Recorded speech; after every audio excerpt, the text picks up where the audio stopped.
बिस्मिल्लाहिर्रहमानिर्रहीम। सूरह सबा रुकू नंबर 1।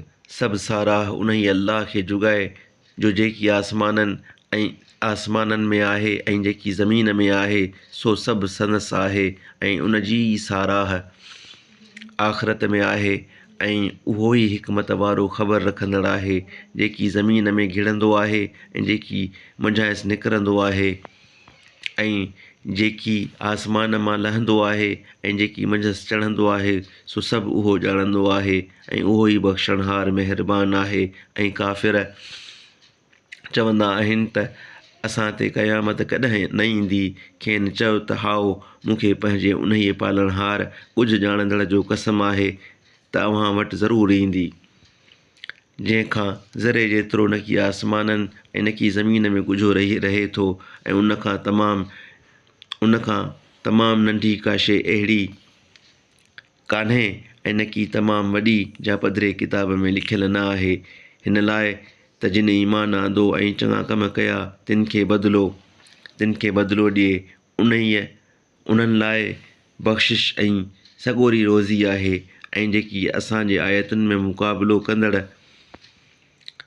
मुक़ाबिलो कंदड़ थी डोड़िया उन्हनि लाइ ई ॾुखो ईंदड़ अज़ाब जी सज़ा आहे। ऐं जिन खे इल्मु ॾिनो वियो से सम्झंदा आहिनि त जेको क़ुर तुंहिंजे पालणहार वटां तो ॾांहुं नाज़िल कयो वियो आहे सो बरहक़ आहे ऐं ग़ालिब सारायल अल्लाह जे वाट ॾांहुं रस्तो ॾेखारींदड़ आहे। ऐं काफ़िर हिक ॿिए खे चवंदा आहिनि त अव्हां खे अहिड़ो मुड़ुसु ॾसूं छा जो अव्हां खे ॿुधाए थो त जॾहिं अव्हीं तमामु ॻरी ज़रा थींदव तॾहिं बेशक अव्हीं नए सिर बणाया वेंदव। उन्ही अल्लाह ते कूड़ो ठाहियो आहे या खेसि का चरियाई आहे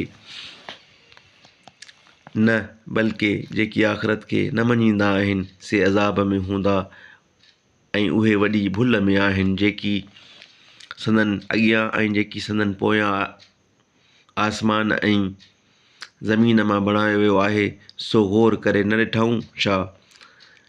जेकॾहिं घुरूं त खेनि ज़मीन में ॻिहाए छॾियूं या आसमान खां मथनि टुकड़ा केरायूं, बेशक उन में सभु कंहिं अल्लाह